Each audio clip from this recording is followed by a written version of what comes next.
J'ai suivi ces derniers jours un cycle de films consacré à Dario Argento et ça m'a conduit à réfléchir un peu sur la langue italienne et ce qui la distingue de la langue française. D'ailleurs, je fais une petite parenthèse en disant qu'il est difficile d'étudier l'influence du français sur l'espagnol et sur l'italien. Jusqu'à présent, je n'y suis pas parvenu. Elle doit pourtant exister, mais c'est plus facile de l'étudier sur des langues non latines comme les langues germaniques ou slaves, ou arabes, ou sémitiques. Bon, je ferme la parenthèse. Peut-être que quelqu'un pourrait avoir trouvé quelque chose dans cette direction. Les emprunts au français, en espagnol et en italien.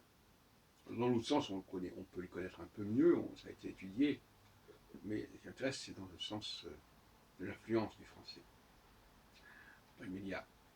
Alors, le passé, la formation du passé en italien, par exemple, on va dire avevo. C'est-à-dire que l'espagnol va dire, on va retrouver d'ailleurs les formes latines, estaba, estaba, le B ou le V sont des marques suffixales du passé.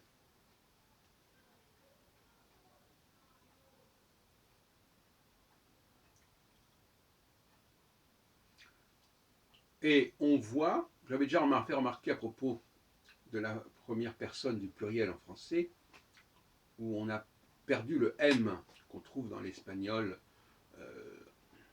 dans l'italien andiamo, hablamos. Le français disparaît, le M disparaît. Et bien là, c'est un peu la même chose, c'est le V qui disparaît.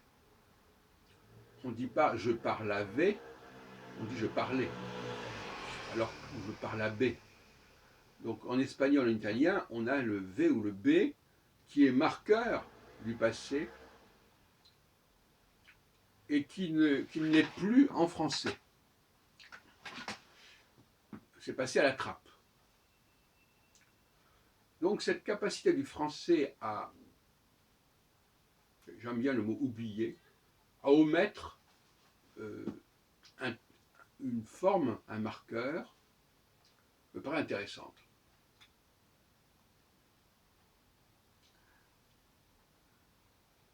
Mais c'est aussi la difficulté du français.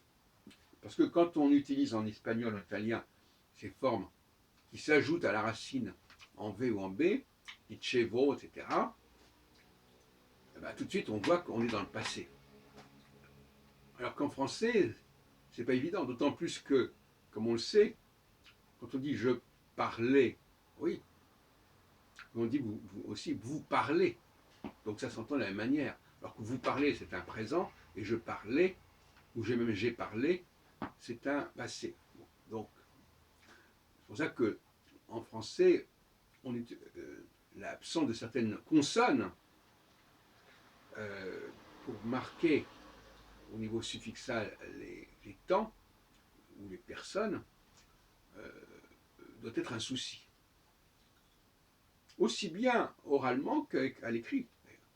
Pas de la même façon, mais enfin, à l'écrit aussi, on n'a pas la forme.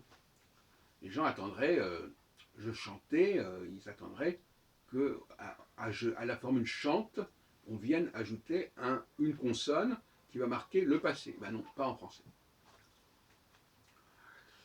Alors, est-ce que c'est ça qui fait le charme du français? En tout cas, le français, à ce niveau-là, a réussi son coup, parce que là, il se différencie des autres langues latines. Au niveau grammatical, pas au niveau lexical. Au niveau morphologique. Et j'ai fait ces derniers temps l'éloge de l'oubli. Le fait d'oublier quelque chose, de ne pas garder en mémoire certaines choses, pas garder certaines choses, de ne pas tenir, de ne pas être obsédé par certains souvenirs.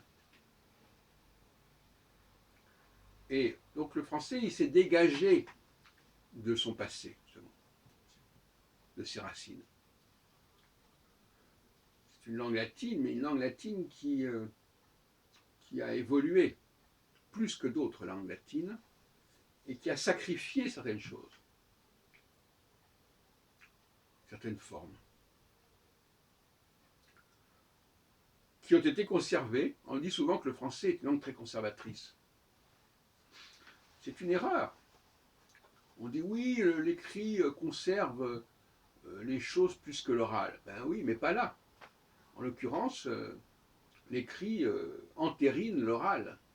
Parce qu'on peut penser qu'au départ, il y avait effectivement, si on remonte à plusieurs siècles, il y avait cette forme consonantique du suffixe pour marquer au niveau morphologique.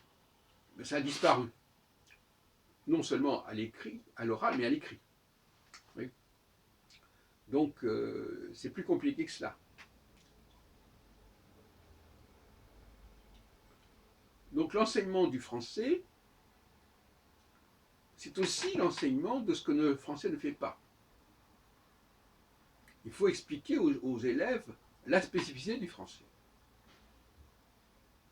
En disant, vous voyez, ben en français, on ne marque pas le passé, on ne marque pas les personnes avec des consonnes. On s'en passe. On supprime le M, on supprime le V, alors que ça figure dans d'autres langues latines. Alors, peut-être qu'en revanche, on peut dire que l'anglais, parce qu'il est marqué par le français, va simplifier lui aussi la conjugaison. Et c'est ce qui se passe. La conjugaison de l'anglais est très très réduite. Et il n'y a pas de suffixe en fait, morphologique. Et donc finalement, l'anglais n'aurait fait qu'accentuer, qu'accélérer un processus qui est déjà en français. Le français déjà marque faiblement la morphologie consonantique, et l'anglais encore moins. Quand on dit par exemple I want, we want, we wanted, bon, le ED de l'anglais, comme vous le savez, existe aussi en français, au départ à l'origine. Il était remplacé par le E accent aigu. Et à ce moment-là, le ED se retrouve dans les langues italiennes et espagnoles avec le ado ou ito, etc. On retrouve d'ailleurs dans les autres conjugaisons, parce qu'il a écrit, c'est hérité, mais il a mangé, GE accent aigu. Bon, voilà, donc voilà quelques éléments qui me paraissent utiles pour les professeurs de français.